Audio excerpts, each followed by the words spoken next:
बॉलीवुड की दुनिया का एक ऐसा फिल्म निर्माता जिस पर हमेशा ही सवाल उठाए जाते रहे हैं, वह एक डायरेक्टर के साथ साथ प्रोड्यूसर, स्क्रिप्ट राइटर और एक सिंगर तक माने जाने वाले शख्स कहलाए। हिंदी सिनेमा को हिट फिल्में देकर खुद का परिचय बनाने वाले इस डायरेक्टर को कभी लोगों ने ठरकी कहा तो कभी उनकी ही बेटी का आशिक बताया। फिर भी क्यों इनकी गिनती प्रसिद्ध निर्माताओं में की जाती रही? क्यों इस फिल्म डायरेक्टर ने अपना धर्म बदलकर खुद को किसी और के नाम कर दिया? जिससे 7 जन्म निभाने का वादा किया, उसी को धोखा देकर किसी और महिला के साथ लिव इन में रहने लगे। आखिरकार कौन है यह शख्स जिस पर पिता और बेटी जैसे पवित्र रिश्ते को बदनाम करने का आरोप लगा? ऐसी ही अनेक बातें जानने के लिए आप हमसे जुड़े रहें। 20 सितंबर 1948 को जन्मे महेश भट्ट के पिता का नाम नाना भाई भट्ट और माता का नाम शिरीन मोहम्मद अली है। महेश भट्ट के पिता नाना भाई भट्ट एक गुजराती हिंदू ब्राह्मण थे और उनकी मां शिरीन मोहम्मद अली एक गुजराती मुस्लिम थी। नाना भाई भट्ट हिंदी सिनेमा के जाने माने फिल्म निर्माता थे। महेश भट्ट भी बड़े होकर अपने पिता की ही भांति फिल्म डायरेक्टर बने। उनके भाई मुकेश भट्ट भी हिंदी सिनेमा में फिल्म डायरेक्ट करने का काम करते हैं। महेश भट्ट ने अपनी स्कूली पढ़ाई Don Bosco high school Matunga से किया है। स्कूल के दौर में ही महेश को पैसा कमाने की इच्छा हुआ करता था।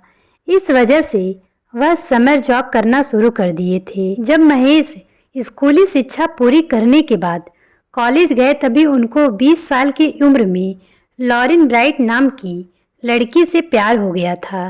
तब लॉरेन बोर्डिंग स्कूल में रहकर पढ़ाई किया करती थी। महेश ने लॉरेन को पहली बार स्पोर्ट्स फील्ड पर देखा था। लॉरेन एक एथलीट थी। महेश किसी स्पोर्ट में पार्टिसिपेट करने लॉरेन के स्कूल आए हुए थे। वहीं पर वह लॉरेन को देखकर उन पर फिदा हो गए थे। इसके बाद महेश ने लॉरेन से बातचीत की और दोस्ती की। महेश लॉरेन से मिलने स्कूल की दीवार को फांद कर आया करते थे। एक बार दीवार फांदते समय वह पकड़े गए। तब लॉरेन की मां को बुलाकर पूरी बात को बताया गया, जिसके बाद लॉरेन की मां ने महेश को अपनी बेटी की जिम्मेदारी लेने को कहा गया। उसके बाद से महेश ने लॉरेन से शादी कर उनकी जिम्मेदारी उठाने का वादा किया। महेश भट्ट से शादी करने के बाद लॉरेन ब्राइट अपना धर्म बदलकर किरण भट्ट के नाम में तब्दील हो गई। किरण और महेश से उनके 2 बच्चे पूजा और राहुल भट्ट हुए। अपने करियर के शुरुआती दिनों में महेश कई प्रोडक्ट्स का ऐड बनाया करते थे। इसके बाद वो राज खोसली के साथ असिस्टेंट डायरेक्टर के तौर पर काम करने लगे। साल 1974 में उन्हें पहली बार फिल्म मंजिले के जरिए बतौर डायरेक्टर डेब्यू करने का मौका मिला। यहीं से उनके डायरेक्शन के करियर की शुरुआत हुई। महेश के भाई मुकेश भी भारतीय फिल्म बनाने का काम किया करते हैं। उन्हीं के सेट पर एक बार महेश की मुलाकात एक्ट्रेस परवीन बॉबी से हुई। महेश को पहली ही नज़र में परवीन बेहद खूबसूरत लगी। महेश परवीन के करीब आने का मौका ढूंढते रहे। मौका मिलते ही वो परवीन से अच्छे रिश्ते बना लिए। जल्द ही वो दोनों एक दूसरे के करीब आ गए। इसके बाद तो वे लिव इन में रहने लगे। महेश शादीशुदा थे। इसके बावजूद भी उन्हें अपनी पत्नी किरण का ख्याल एक बार भी नहीं आया। महेश और परवीन की नज़दीकियाँ किरण बर्दाश्त नहीं कर पा रही थी। इस वजह से उन्होंने महेश से दूरी बनाना शुरू कर दिया।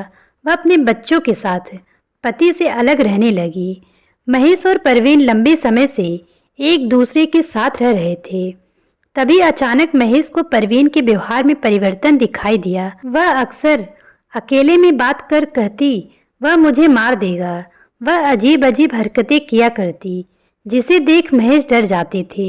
इसके बाद वह परवीन के लिए डॉक्टर से कंसल्ट किए तो उन्हें पता चला कि परवीन को पैरानाइड सिजोफ्रेनिया जैसी बीमारी हो गई है। वह परवीन के इलाज के लिए कई डॉक्टर से संपर्क किए, लेकिन वह ठीक नहीं हो सकी। जब डॉक्टर्स ने कहा कि परवीन के साथ रहने पर उनकी जान को खतरा हो सकता है, तब वह परवीन का साथ छोड़ अपने करियर पर ध्यान देना शुरू कर दिए। उन्होंने फिल्म नया दौर, लहू के दो रंग जैसे हिट फिल्में देकर फिल्म इंडस्ट्री में अपना परिचय लहराना शुरू कर दिया। फिल्म अर्थ के लिए उन्हें 3 बार फिल्मफेयर पुरस्कार से सम्मानित किया गया। साल 1983 की फिल्म सारांश के डायरेक्शन के लिए उन्हें बेस्ट फिल्म का अवार्ड मिला। इसके साथ ही यह भारत की पहली फिल्म है जिसे साल 1985 में ऑस्कर के लिए ऑफिशियल एंट्री मिली थी। बढ़ती कामयाबी के साथ महेश भट्ट को शराब की लत लगती गई। फिल्म सारांश के दौरान ही महेश भट्ट सोनी राजदान से मिले थे। सोनी राजदान ने अपने करियर की शुरुआती इंग्लिश थिएटर से की थी। अगर उनके हिंदी करियर की बात करें तो उन्होंने बंद दरवाजे से शुरुआत की।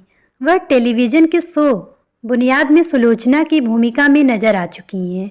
इस शो का प्रसारण दूरदर्शन पर किया जाता था। कई टीवी शो में काम करने के बाद उन्होंने डायरेक्शन की दुनिया में आने का फैसला किया।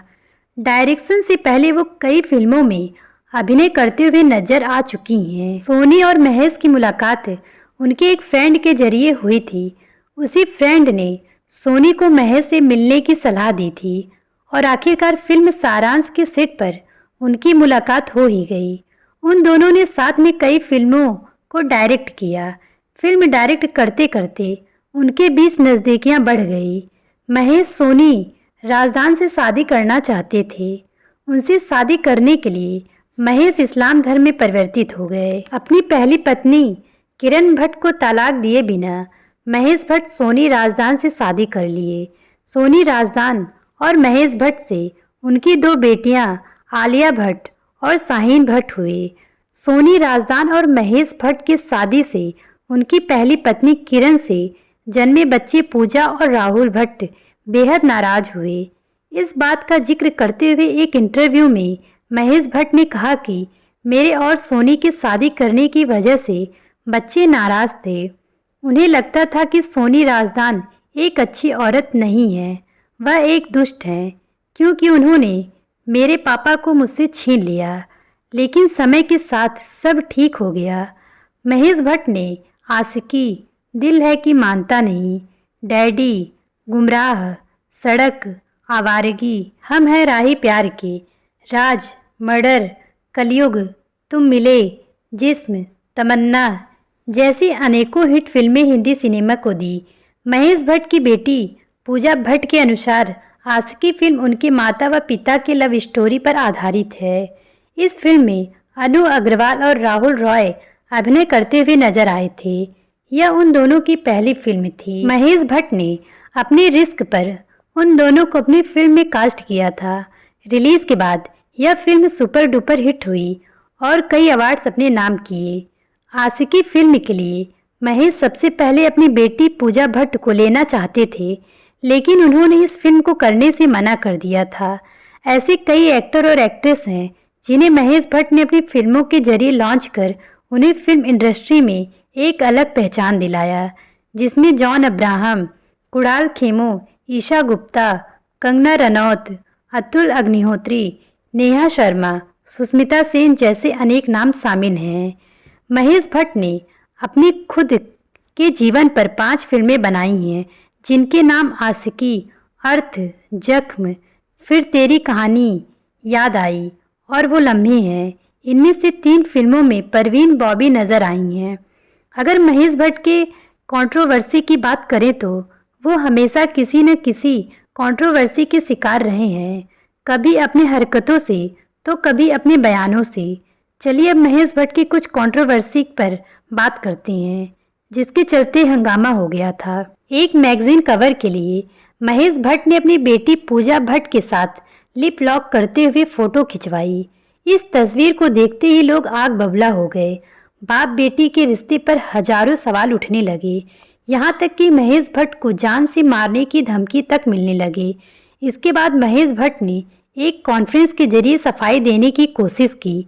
उन्होंने कहा कि अगर पूजा मेरी बेटी ना होती तो मैं उससे शादी कर लेता। इस बयान के बाद से तो हंगामा मच गया। अब तो लोग महेश भट्ट पर पहले से भी अधिक गुस्सा हो गए। इसके बाद से महेश भट्ट के कैरेक्टर पर उंगली उठने लगा। उन पर बाप और बेटी के रिश्ते खराब करने के आरोप लगने लगे, जिस पर महेश भट्ट और पूजा भट्ट ने फिर कभी कोई बयान नहीं दिया। महेश भट्ट की दूसरी पत्नी सोनी से जन्मी बेटी आलिया की भी एक तस्वीर वायरल हुई, जिसमें उनके पिता महेश उनके गालों को चूमते दिखाई दिए। इस तस्वीर को देखने के बाद लोगों ने अंदाजा लगाया कि यहाँ आलिया असहज महसूस कर रही थी और फिर एक बार महेश भट्ट ट्रोल हो गए। महेश भट्ट और रिया चक्रवर्ती के नज़दीकियों की एक तस्वीर को देख उन पर उंगली उठने लगे कि इनका अफेयर चल रहा है। महेश भट्ट की हरकतों के देखते हुए लोगों ने उन्हें ठरकी कहना शुरू कर दिया। फिल्मों के अलावा महेश भट्ट कई सीरियल जैसे स्वाभिमान, कभी कभी जैसे कुछ शो को भी डायरेक्ट किया है। अगर महेश भट्ट को मिले अवार्ड की बात करें तो उन्हें राष्ट्रीय film award, Filmfare award, Zee cine award, screen award, Stardust award, अंतर्राष्ट्रीय भारतीय फिल्म अकादमी अवार्ड और बंगाल फिल्म पत्रकार संघ जैसे अनेक अवार्ड से सम्मानित किया जा चुका है। भले ही महेश भट्ट की हरकतें अजीब हैं, लेकिन उन्होंने हिंदी सिनेमा को बेहतरीन फिल्में देकर अपना योगदान दिया है। आप महेश भट्ट को लेकर क्या विचार रखते हैं, हमें कमेंट करके ज़रूर बताएं। अगर वीडियो पसंद आया हो तो लाइक सब्सक्राइब करना ना भूलें।